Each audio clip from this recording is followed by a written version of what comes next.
Hai guys, balik lagi bareng kita di podcast Pink Lab. Hari ini kita udah masuk ke episode 008. Mungkin banyak yang bertanya-tanya ya, kenapa yang bawain suaranya beda?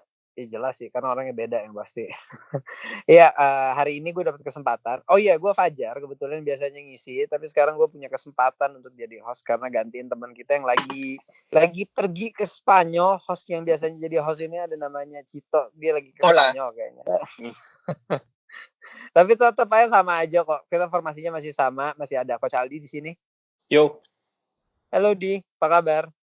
Iya, bosan. Ada bosan ya. Terus gitu kita juga masih ada one and only Aaron Gemilang. Masih ada nggak dia? Masih. Halo Ron, masih betah di rumah Ron? Betah banget. Betah banget ya. Sama satu lagi. Nah ini dia nih. Hola, ¿cómo estás, señor Cito? Hola. Si. Pada sehat-sehat semua kan nih teman-teman nih? Sehat. Iya, Alhamdulillah. Alhamdulillah. Kita sampai detik ini juga kita masih stay at home, masih di rumah aja, masih ngejalanin semuanya dari rumah. Kita hari ini masih pakai jejaring sosial untuk bikin podcast ini karena kita masih masih takut untuk keluar. Takut nggak sih? Pada takut nggak sih? Takut ya? Ya riskan sih pasti. Bahaya, makanya kita jaga-jaga aja, kita di rumah masing-masing, tapi kita tetap mau produktif untuk bikin podcast ini. Oke, today kita bakal ngebahas beberapa hal yang menarik sih. Tadi kan udah ngomong pakai bahasa Spanyol dikit-dikit ya, paling yang kita bahas nggak jauh-jauh ya dari Spanyol dan La Liganya dan klub-klubnya yang ada di sana. Setuju nggak kira-kira, Cito? Kayak Cito yang paling semangat nih kalau ngomongin Spanyol. Setuju sih, apalagi kan sekarang kan kemarin kita udah bahas Itali gitu. Dan sekarang coronavirus sudah lebih tinggi di Spanyol daripada di Itali nih. Iya sih. Infonya dia terbanyak nomor 2 di dunia ya sekarang ya. Nah, makanya mungkin ya ada baiknya sambil menghibur teman-teman semua juga kita akan bahas mengenai Liga Spanyol dan timnas Spanyol sih menarik sih. Menarik.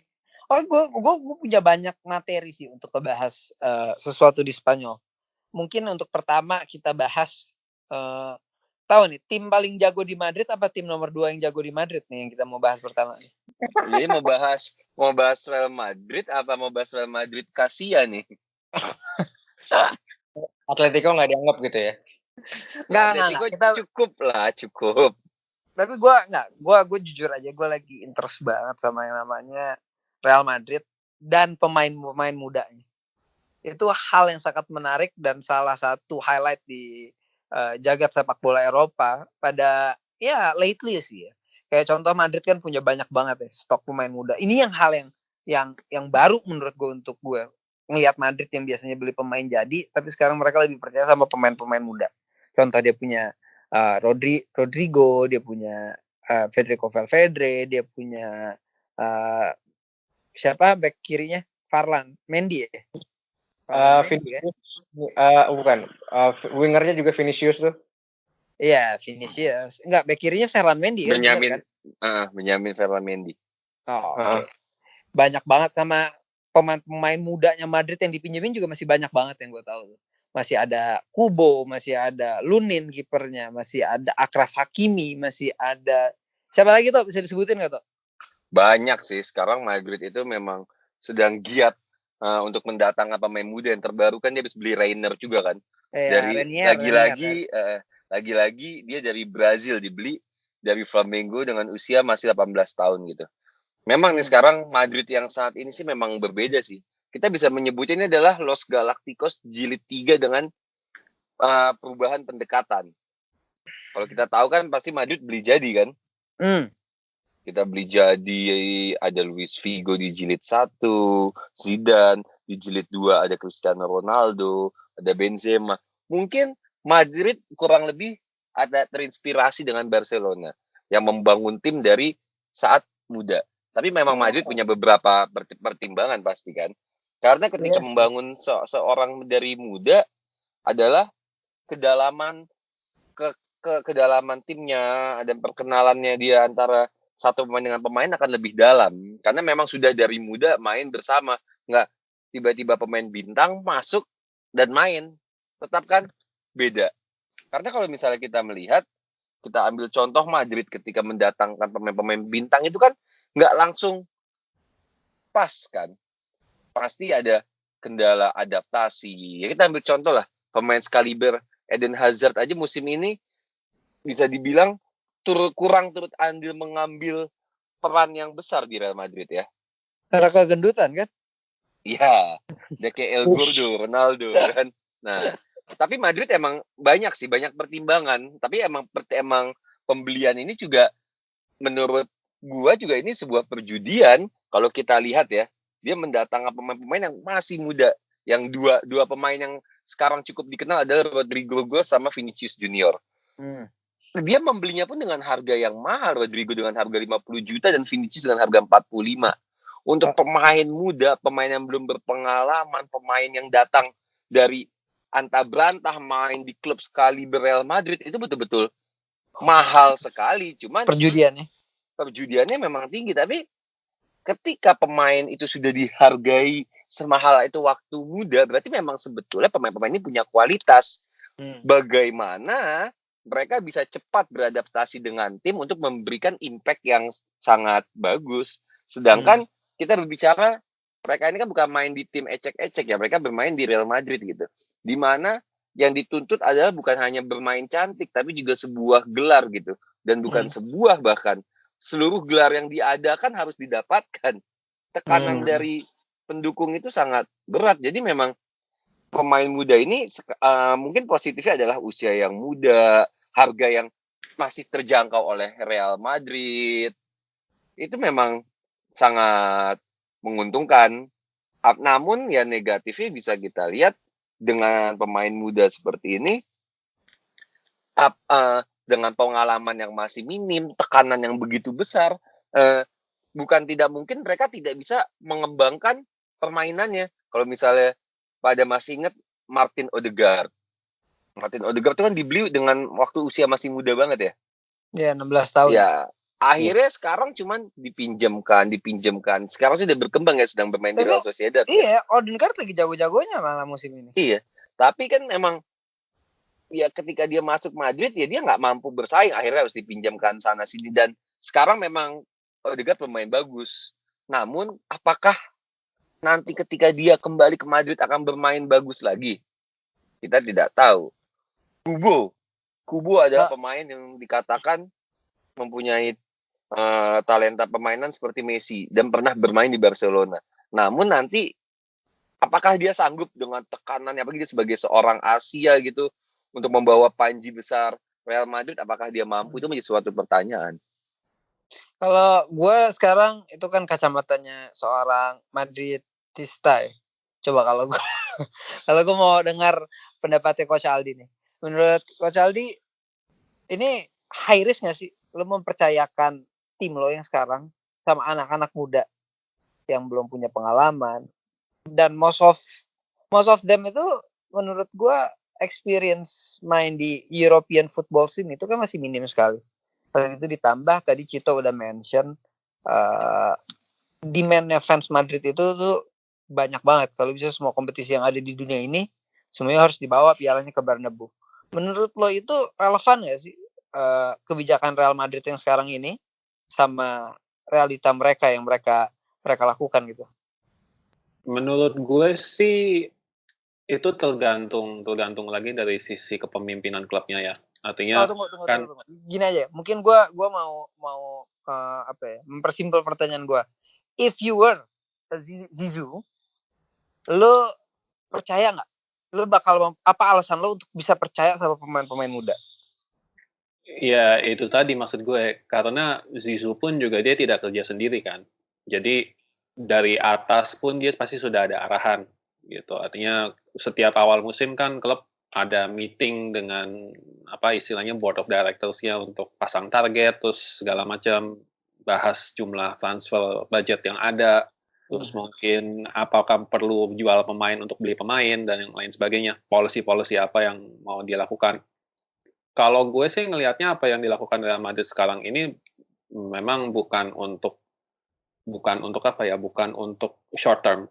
Artinya harusnya mereka cukup tahu bahwa kalau misalnya langkah yang diambil seperti itu, ngambil pemain-pemain muda, ya akan ada waktu untuk developing mereka gitu. Tapi bukan berarti mereka juga nggak mikirin yang short term gitu. Toh buktinya mereka masih ngambil Eden Hazard gitu. Yes. Ya tetap sih kalau menurut gue ujung-ujungnya adalah long term.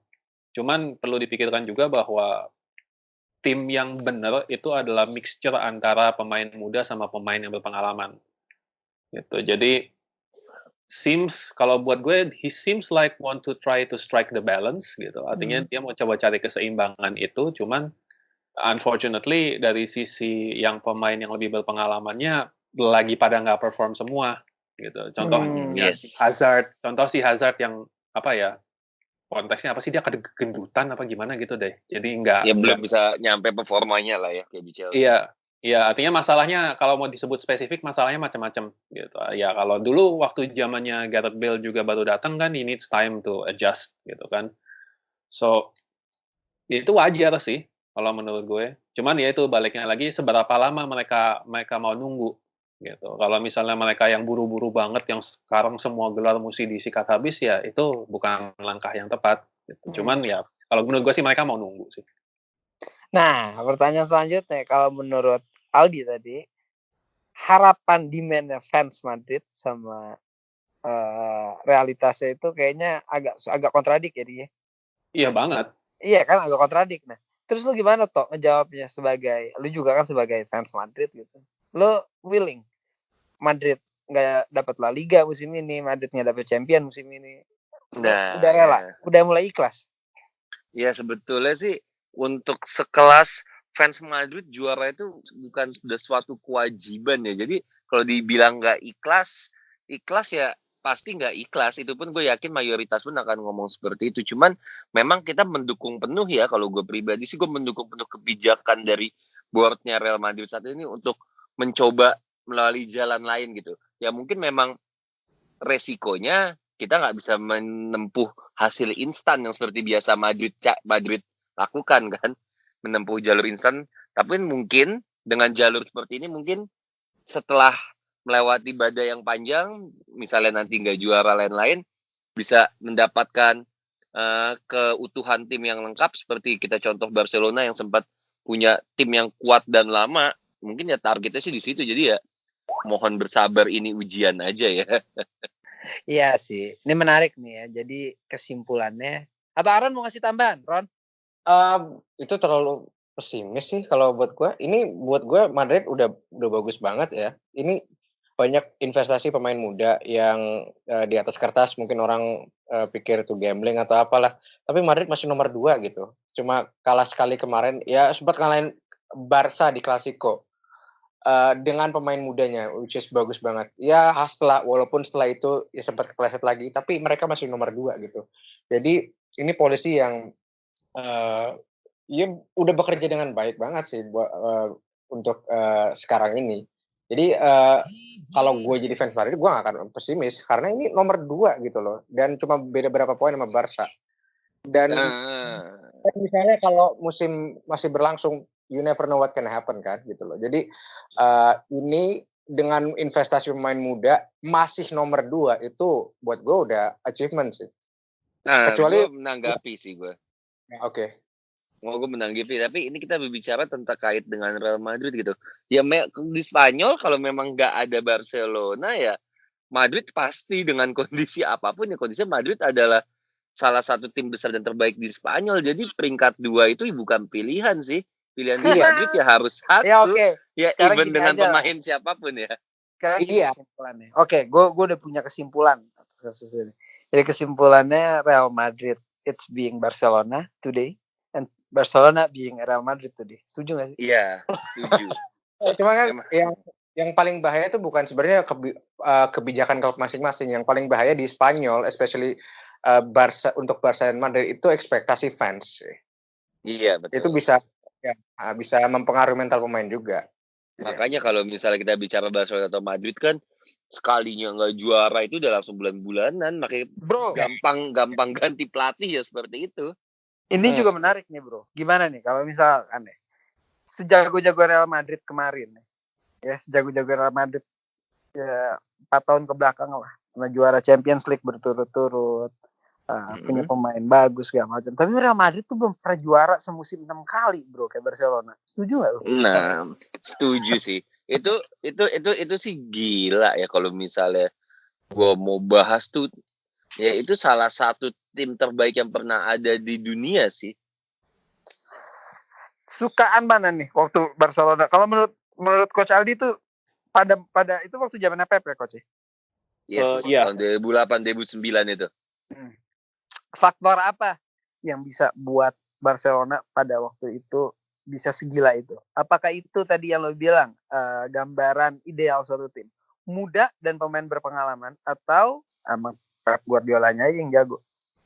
Iya, gue tetap dengan hemat bahwa muda plus berpengalaman itu selalu akan membantu sih. Karena di satu sisi yang pengalaman, ya obviously namanya pengalaman kan macam-macam ya yang akan bisa dia bawa gitu. Sementara untuk yang muda kan kreativitas, terus freshnya badannya dia, itu kan akan ngebantu banget dalam perjalanan semusim yang nggak sedikit jumlah game yang dimainin gitu. La Liganya aja udah 38 pertandingan gitu. Belum Champions League, belum Domestic Cup, Del Rey, ya belum Copa del Rey, belum Super Copanya Spanyol.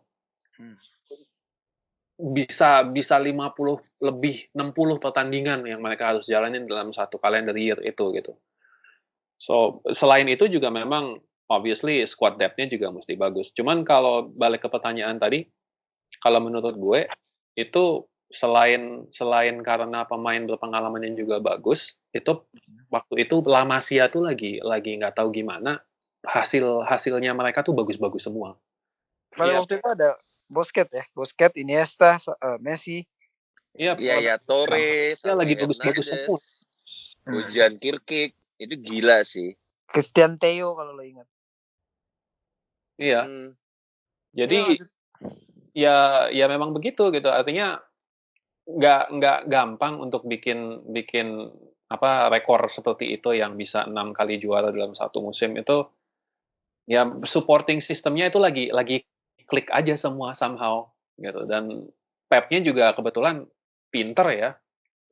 Kalau gue sih itu karena yang style sepak bola yang dibawa Pep dan Barcelona waktu itu style baru, dan sesuatu yang baru ya orang belum nemu obatnya aja sih.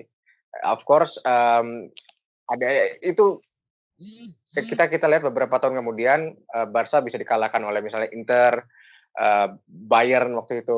Jadi waktu itu yang tahun 2008-2009 gue inget banget lawan di final Champions League itu MU belum nemu obatnya saat itu gitu. Jadi tapi kekalahan MU di final Champions League 2009 itu gue kerasa banget dimanfaatin tim-tim yang ngadepin Barca setelahnya gitu loh. Jadi Barca mainnya begini, tim-tim besar yang lain yang nonton seperti Inter, Bayern yang gue sebutin tadi, kayak obatnya buat style Barca tiki-taka ini gitu loh. Mourinho dengan Park de Bas-nya, Bayern dengan waktu itu gue ingat banget mereka counternya cepat sekali gitu kan. Karena Barca kan waktu itu mainnya defensive line-nya high banget.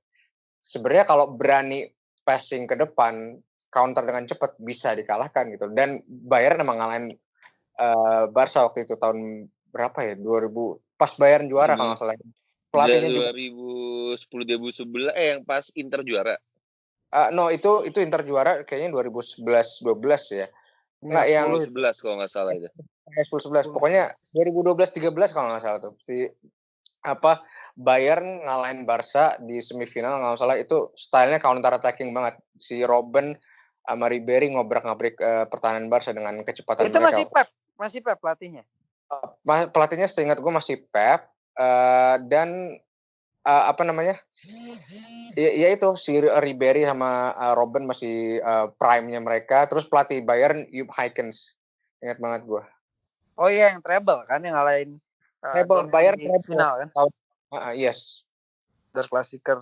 Ya, gue masih inget. Tapi wah, hebatnya Barcelona itu masih nomor 1 ya untuk dalam kategori trofi terbanyak dalam satu musim. Dia 6 piala ya. Benar. 6 piala. Kan sextuple ya. Bahkan Iya, ada makanya. sextuple dia bilang. Wow. Sampai ke Liverpool ya juara 6 kali Liga Champions ya. Ya Allah. Nggak nyampe setengahnya Madrid. Tapi enggak, gue Madrid sama. Sehebat-hebatnya Barcelona juga pernah juara 6 kali dalam satu musim itu, tapi mereka tuh nggak pernah juara back to back Liga Champions. Ya back to back aja, ya back to back nggak pernah ya. Madrid itu pernah 3 kali berturut. 3 kali. Itu pertama kalinya kan dalam format yang Champions Cup jadi Champions League itu yang bisa back to back dan bisa ngelanjutin sampai ke tahun ketiga itu baru pertama kali terjadi di dunia sejarahnya itu Real Madrid ya. Historik sih. Betul. Itu historical banget. Jadi 3 kali beruntun. D2 3 Sima. Yang ketiganya apa? Ke-13. Aduh. Lupa gue bahasa Spanyol ya. Hah? La Decima itu pas ke-9. Pas ke 10 La Decima kan. 10. Oh, sorry. 10 itu zamannya Ancelotti ya, La Decima ya. Iya, itu yang ngejebolin semua. Yang La Decima. 13-14. Pas Zidane itu undecima. Asisten. Iya kan? Tapi Zidane kan asisten juga. Betul. Pas di Ancelotti kan. Zidane itu undecima kan, ke-11. Ya, 11, 12 sama 13. 12-nya itu kan D2 sama 3 itu. Nah, yang ketiga ini, yang ke-13 ini yang agak nyebelin, yang Karius geger otak. Oh iya. Itu emang lawannya kurang tangguh aja sih. Iya. Yang Kariusnya geger otak tuh gile. tapi gila sih Madrid sih. Itu betul-betul sejarah ya, karena kalau kita lihat ini untuk pendukung Madrid juga cukup lama ya. Ya mungkin sih kalau buat tim lain sih ya itu masih nggak begitu lama. Tapi bagi Madrid tuh udah cukup lama puasa gelar dari tahun 2001-2002 gitu. Saat volley Zidane menembus gawang Bayer Leverkusen yang akhirnya menjadi Leverkusen karena di musim itu dia punya 3 final tapi 3-3 nggak menang gitu. Itu termasuk dalam Bundesliga ya. Nah akhirnya Madrid itu betul-betul Galactico mendatangkan Beckham tapi nggak membuahkan hasil gitu. Berjalan 2006-2007, berjalan lagi sampai ganti presiden, terus balik lagi ke Florentino Perez dengan Los Galacticos Jilid 2 dengan kedatangan Benzema, Kaká, Cristiano Ronaldo, itu sampai belum membuahkan hasil juga, sampai akhirnya pada 2013-2014 tuh di bawah asuhan Ancelotti itu bisa menang sih tuh. Spesial banget sih itu. Ini nggak ada Ersat, kalau ada Ersat panjang. Iya. Itu betul-betul gila sih Madrid sih emang di situ gimana ya? Aneh di situ Madrid tuh aneh ya. Madrid bisa juara Liga Champion, sempat kalah sekali di musim 2014-2015, terus juara lagi di musim selanjutnya. Kalau menurut lo di hal yang bisa membuat Real Madrid 3 kali juara berturut-turut, balik lagi mental pemainnya atau mental pelatihnya? Iya pasti dua-duanya sih Sob. Nggak yang lebih dominan. Maksud gua kalau lo punya mental pelatih, ya dia tahu gitu cara menghadapi final tuh kayak gimana. Soalnya kan nggak semua pemain itu biasa main di final gitu menurut gue. Kalau menurut lo yang paling dominan dari kesuksesan 3 musim berturut-turut juara Champions itu apa menurut lo yang paling dominan? Gini, gua harus ngasih salutnya tuh ke si R7 apa ke Zidane gitu. Kalau gue sih tetap baliknya bahwa apa ya, itu balik ke sisi fundamental sepak bola sih, bahwa sepak bola itu adalah 11 lawan 11. Gitu. Jadi meskipun sebenarnya saling butuh ya, artinya pelatih butuh pemain untuk jalanin instruksi, pemain butuh pelatih untuk ngasih instruksi. Cuman ya pemain yang berusaha 90 menit plus 30 menit itu pemain yang berusaha gitu. Jadi kalau pemainnya juga nggak tahan mental ya nggak bakalan jalan. Meskipun ada yang namanya substitution ya, ada penggantian pemain, tapi itu kan cuma berapa 3 orang gitu. Nah, yang sisa 8 orangnya lagi kan musti sama-sama tangguh juga gitu. Nggak bisa ngandelin segernya penggantian pemain yang baru gitu.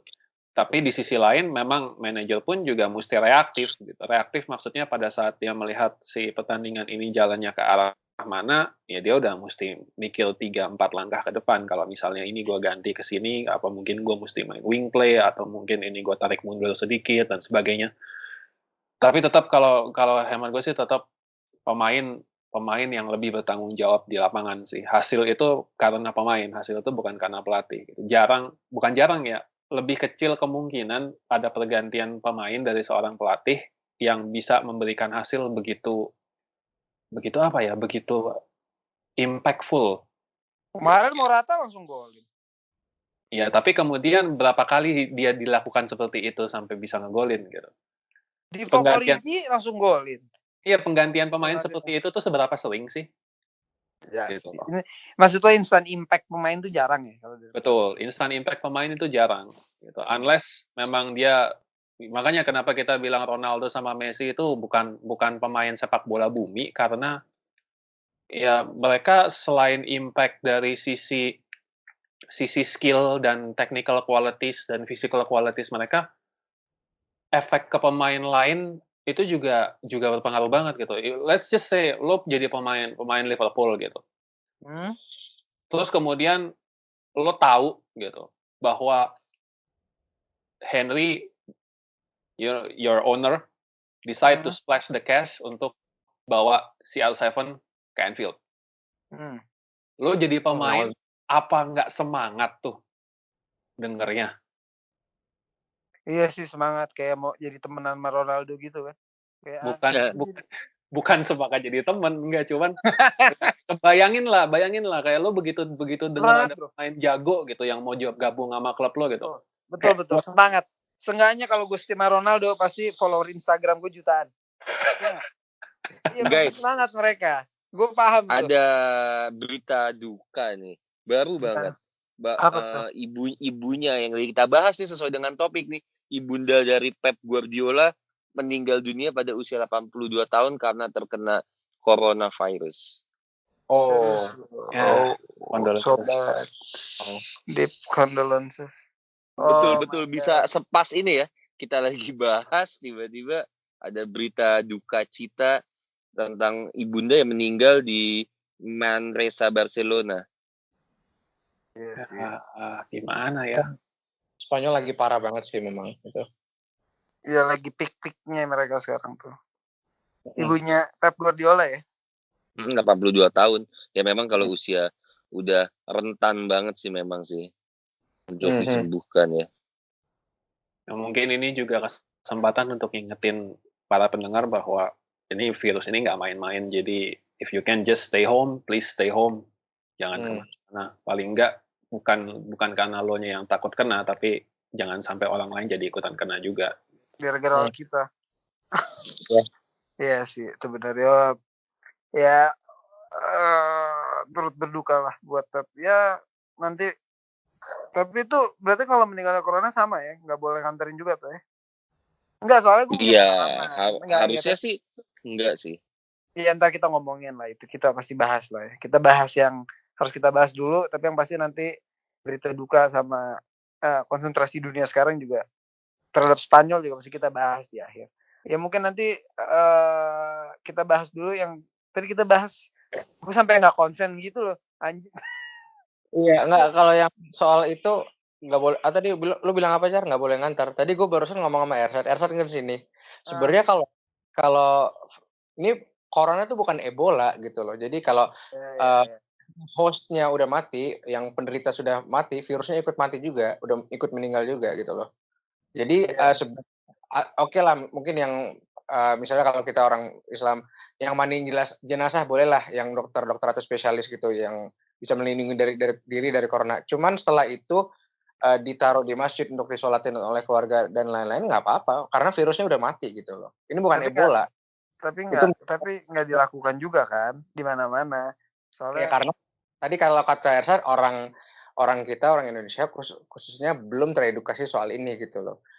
Dan itu Jadi sangat soalnya itu kan disayangkan. virus masih baru juga, masih belum Yes. ada informasi yang memadai apakah menular atau tidak. Tapi ya udahlah, maksud gua ya itu bukti bahwa emang virus ini jahat banget, kejam banget, dan ini serius ada depan mata. Jadi ya udah, kita harus lebih hati-hati lagi dan lebih waspada. Stay Contoh, safe lah buat semua. stay safe. Stay at Exactly. home. Stay at home. Exactly. Nah, jadi kita balik lagi ke topik kita. Tadi kan kita lagi bahas Real Madrid juara 3 kali berturut-turut. Pentingan pelatih atau pemain, ternyata kata Aldi itu, menurut Aldi lebih apa ya? Lebih decisive itu faktor pemain ya dia. Kalau menurut gue sih tetap lebih decisive faktor pemain. Mungkin Aaron ada masukan lain atau paham sama Aldi kayak enggak, menurut gue decisive. Lo kan orangnya tactical banget nih, Ron. Karena gue tahu lah kemampuan main bola lo ya oke lah, tahu lah. Ya di bawah rata-rata lah. Di bawah rata. Gue jadi lo lebih tactical masih kan anaknya kan. Gue pengen punya pandangan masalah tactical aja gitu. Maksud gue kan Aldi kalau bilang enggak, menurut gue lebih decisive pemain. Soalnya dia 90 menit yang lari-lari di lapangan. Kalau lo? Buat gue apa ya?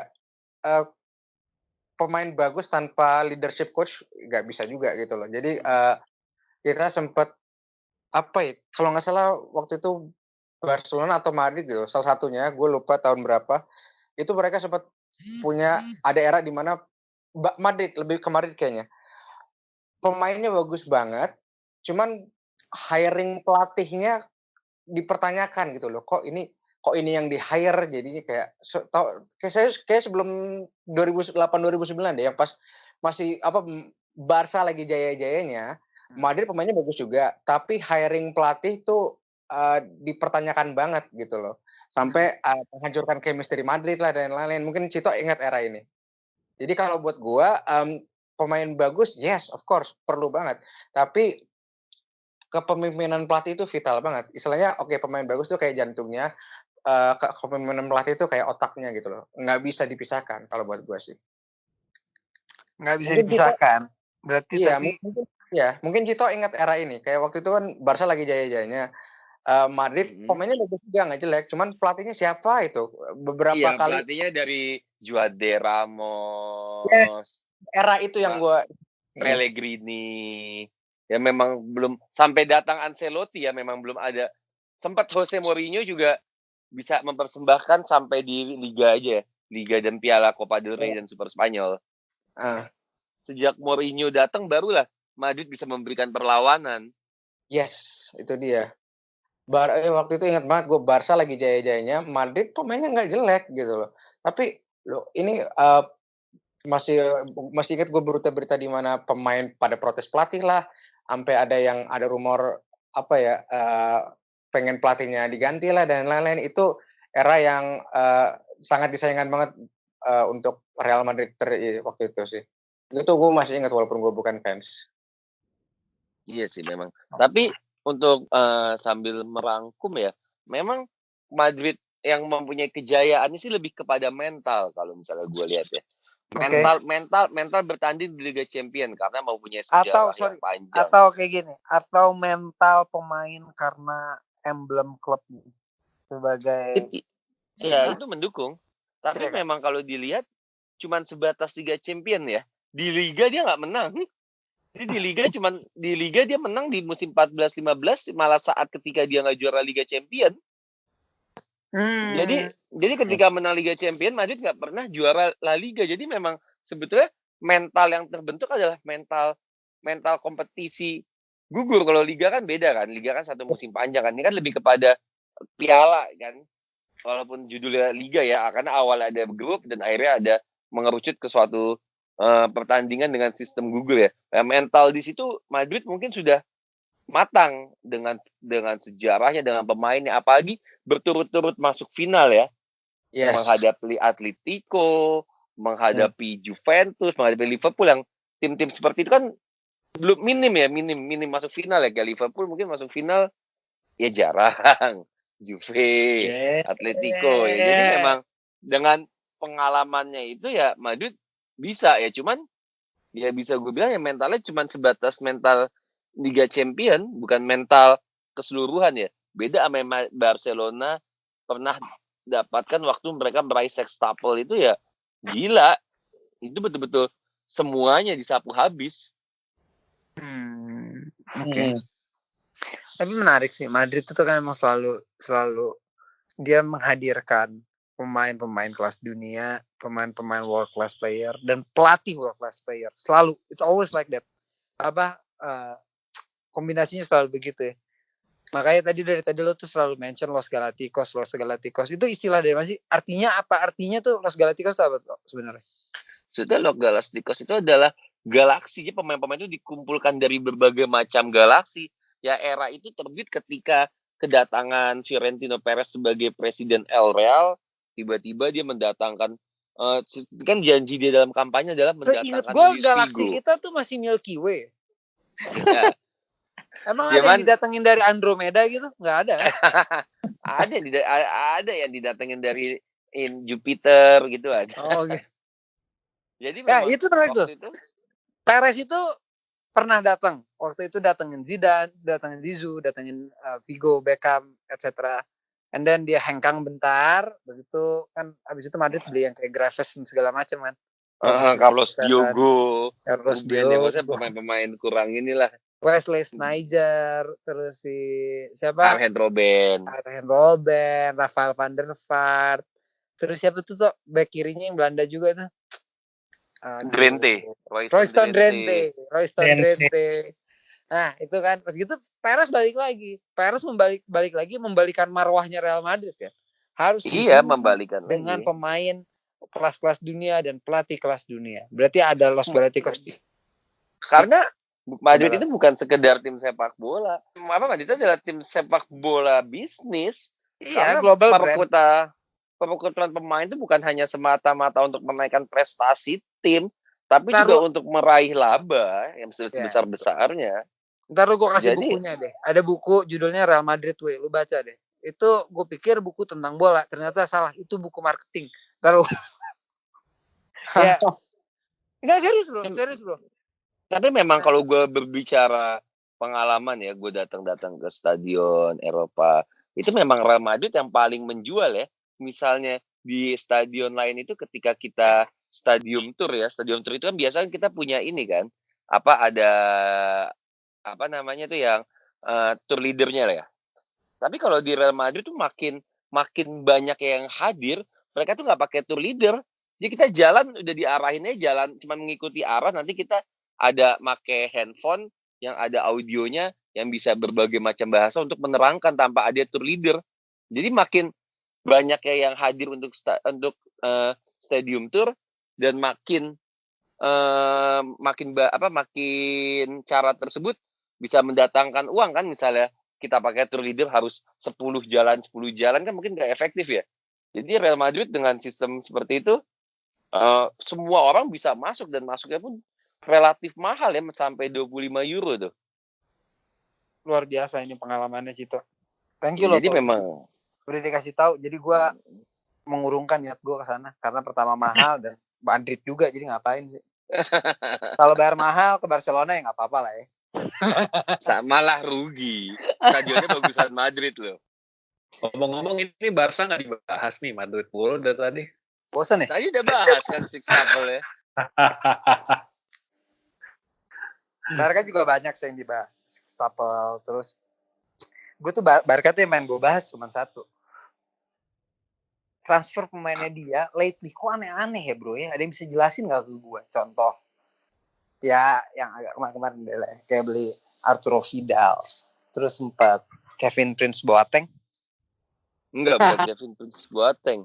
Arturo Vidal ya. Mukanya mirip bro, susah gue ngebedainnya. Arturo Vidal. Terus apa striker yang baru nih? Bright White ya? Oh iya, Bright White. Yang dari Leganes, exactly. Terus dia beli pemain kayak Junior Firpo dari Betis. Terus dia beli pemain kayak Paulinho lah yang kemarin. Itu menurut gue agak bukan Barcelona banget. Itu ada yang bisa jelasin nggak? Alasan sporting directornya Barcelona tuh punya keputusan untuk beli yang kayak gitu-gitu tuh apa tuh? Maksud gue apa yang mereka tuju sih? Apa yang mereka incer sih? dengan mencoba menghadirkan pemain-pemain kayak gitu? Kayaknya kalau gue boleh ngomong sih itu agak unfair juga kalau itu doang yang sorot. Soalnya kan pemain mereka juga beli pemain muda. Si Frankie De Jong abis Ajax lagi on formnya beberapa musim lalu langsung dicikat sama Barcelona. Terus ada lagi ya Arthur dari Brazil juga itu itu pemain muda itu masih. Itu Bukan bagus itu. Iya, jadi kayak midfield-nya tuh muda, cuman kalau yang lo sebutin tadi itu mungkin ya Coach Aldi juga sempat singgung, mungkin sporting director-nya itu mencari balance antara experience dan youth gitu loh, ya, pengalaman dan anak muda. Dan ini ya saat ini emang berhasil juga gitu Barca kan, mereka bermain dengan baik, masih puncak di La Liga walaupun cuma beda sedikit dengan Real Madrid. Tapi kalau gue rasa sih mereka mendatangkan pemain-pemain yang berpengalaman itu, which is uncharacteristic ya bisa dibilang, itu buat ngebantu paling nggak progres lebih jauh di Liga Champions. Kayak waktu itu si Messi bilang musim lalu ya, kalau nggak salah iya musim lalu, dia bilang di awal musim kalau nggak salah musim ini kita ambil Champions League, kita bawa pulang. Itu menunjukkan betapa laparnya mereka untuk membawa pulang gelar Liga Champions. Mungkin setelah ngeliat Madrid 3 kali berturut-turut juara dan Barca istilahnya nggak kebagian sedikit pun di final, bahkan nggak bisa menandingi Madrid nyampe di final. Itu mungkin Barca jadi lapar banget, jadi bergejolak lah mereka, hasrat mereka untuk menang Liga Champions. Dan gue rasa ini pemain-pemain berpengalaman ini pemain yang udah punya mental yang lebih kuat daripada pemain muda. Jadi untuk membantu mereka progres di Liga Champions sih kalau buat gue. Jadi menurut lo ini targetnya Liga Champion? Iya, kalau Liga soalnya kayak mereka tapi dengan pemain dengan usia segitu, menurut gue untuk compete di Liga Champion itu gimana? Coba gue maksud gue itu kan harusnya jadi second line up ya, bukan jadi pemain acu, bukan jadi pemain yang bisa diandalkan untuk di liga-liga penting seperti Liga Champion gitu. Oke, cuman ini yang gue ngeliat mungkin ntar Aldo bisa namain juga.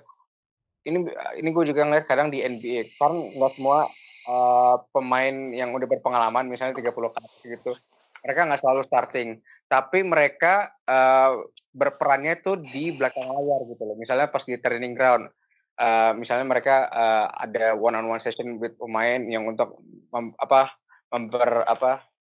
improve mental mereka atau skill mereka. Jadi ini untuk mendidik pemain mudanya langsung juga gitu loh. Jadi kayak pendidik di klub sepak bola itu buat gua, mungkin Coach Aldi bisa namain juga, nggak cuman pelatih doang, tapi pemain yang lebih berpengalaman pun bisa ikut mendidik pemain mudanya gitu loh. Jadi itu mental yang udah matang dari pemain-pemain macam Arturo Vidal itu niatnya mungkin ditularkan ke yang macam Frankie De Jong dan lain-lain gitu loh. Mungkin Coach Aldi mau ditambahin dari kebingungan gue itu? Kalau gue sih antara di satu sisi gue setuju sama statementnya Aaron barusan, tapi di sisi lain gue juga nggak setuju karena kalau patokannya adalah pemain senior, tapi pemain senior itu baru dibeli, menurut gue itu bukan fungsinya bukan untuk edukasi generasi yang berikutnya, karena nggak tahu ya, tapi balik lagi gue nggak tahu si pelatihnya Barcelona atau sporting director-nya Barcelona apa yang mereka pikirkan. Tapi kalau gue sih, gue nggak mau anak mudanya gue, tim B-nya gue, tim youth-nya gue tuh dididik sama pemain yang baru datang. Lain ceritanya kalau misalnya pemain itu adalah Charles Puyol yang udah hidup matinya di Barca, yang dia bisa nge-inject ke tim youth itu bahwa oke, ini loh values-nya lo main di Barca, ini loh creed-nya, ini loh visi misi kita, ini loh apa segala macam gitu. Ini kan ibaratnya kayak brand juga kan. Jadi lo tuh mesti diedukasi in a Barca way. Makanya mereka kan sering sebutnya bahwa oh ya ada DNA-nya Barca, ada DNA-nya Barca gitu kan. Ya, betul. Itu yang gue jadi pertanyaan kan, kenapa pemain yang bukan punya DNA-nya Barca yang diambil sama Barca? Ya kalau Frankie De Jong itu menurut gue ya satu aja gitu. He need marquee signing at that moment. Ya ternyata ada 2 marquee signing kan, Antoine Griezmann sama dia ternyata masih Frankie De Jong. Tapi pemain-pemain ini apa ya, figurannya ini loh yang agak mengagetkan itu. Jadi gimana ya, kalau gue sih tetap gue bilang namanya pemain itu kan macamnya ada jutaan gitu. Iya. Artinya kita ngomong nggak usah ngomong kayak striker yang macam-macam jenisnya, kiper aja macam-macam jenisnya gitu kan. Sekarang kalau lu ngelihat pemain yang dibawa Barca yang ibaratnya udah cukup senior, mungkin 28 tahun ke atas gitu ya, mungkin malah even 30 tahun ke atas gitu. Masa pakainya kasarnya, masa pakainya mereka tuh nggak bakalan lebih dari 3-4 tahun, kan gitu. Jadi kalau misalnya dikasih kontrak pun, pasti kontraknya juga nggak akan lebih dari 3 tahun. Gitu. Karena once you're 30, terus kemudian melihat end of kontraknya 33, and then apakah akan diperpanjang lagi? Kalau diperpanjang lagi, misalnya dia dikasih kontrak setahun, dia mau apa nggak tahu. Sementara kalau dia dikasih kontrak yang 3 tahun lagi, that would take him pas sampai 36. Gitu kan. Sementara kualitas dia, meskipun secara mental kualitas dia pasti bagus banget, tapi secara fisik kan pasti turun. Gitu. Ya, ini berarti tujuannya cuma buat instan aja. Kalau buat gue sini lebih ke arah stop gap ya.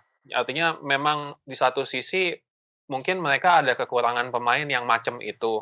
Gitu. Jadi mungkin gua nggak terlalu pay attention sama Liga Spanyol sih, tapi mungkin Barcelona, let's say Arturo Vidal, dalam keputusan mereka membeli Arturo Vidal itu, mereka ngerasa bahwa di tengah itu nggak ada yang mumpuni. Bukan mumpuni, nggak ada yang tipenya yang hard hitter gitu loh, yang keras. Oh, gantinya Paulinho. Mungkin seperti itu. Bisa juga mungkin mereka ngerasa bahwa opsi mereka di market itu terbatas gitu. Untuk mencari pemain yang nomor 1 yang nomor 2 harganya mungkin nggak terlalu mahal, dan nomor 3 yang mungkin dirasa cocok sama filosofi pelatih saat itu gitu. Itu kan artinya dari sisi scouting pemain itu udah banyak batasan gitu. Oke, dia mesti bisa begini, dia mesti rajin pakai kaki kanan, dia mesti bisa nerima bola pakai punggung kaki, dia mesti banyak tuh. Stepnya tuh banyak gitu. Jadi bisa jadi selain keterbatasan market, ya memang yang cocok mungkin cuman dia dan yang mau cuman dia gitu. Tapi detail Barcelona itu kan, gitu loh, maksud gue siapa sih nggak mau main di Barcelona? Percaya banyak loh, detail itu nggak keluar karena let's say dari 100% pemain bola gitu. Oke. Oh, ini berarti ya. Dia pakai ini Moneyball juga ya? Bukan cuman Moneyball, tapi setiap pemain tuh punya agendanya sendiri dalam sepak bola gitu. Let's say siapa sih itu orangnya Tottenham, Benoit Asuekoto. Benoit Asuekoto itu dia pernah sekali waktu dia pernah ngomong dia nggak suka bola. Dia nggak suka bola, ini cuman kerjaan. Betul. Gitu. Jadi ya dia butuh duit. Gitu. Jadi apapun yang dia kejar adalah ujung-ujungnya siapa yang bisa ngasih gua gaji lebih gede, udah. Ya. Makanya kita nggak pernah tahu itu yang terjadi di belakang kayak gimana. Belum lagi agent kan. Kadang agent pemainnya mau tapi agentnya minta fee-nya gede banget gitu. Oh iya, itu sering banget tuh kejadian di Eropa tuh begitu tuh. Agent fee tuh. Iya sih, ya, masuk akal. Macam-macam. Masuk akal. Mungkin ya. Keterbatasan market ya jadi jawabannya ya. Karena ada demand dari pelatih yang membutuhkan seperti itu, dan market yang tersedia yang on the market cuma pemain-pemain itu gitu. Betul. Mungkin itu jadi alasan sih. Ya itu lebih masuk akal menurut gue. Soalnya kayak aneh aja. Soalnya ya itu bener kan. Klub itu kan pasti punya DNA. Maksud gue Barcelona itu sangat menjaga DNA klubnya dia.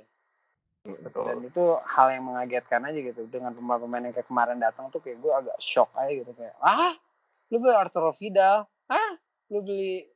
Ya, tapi bukan berarti dia juga nggak dipersiapkan untuk mengedukasi yang muda loh. Bisa jadi di La Masia-nya sendiri memang ada tipe pemain yang sama seperti dia, cuman karena kurangnya jam terbang dan mereka butuh stopgap yang lebih reliable, makanya mereka ambil Vidal.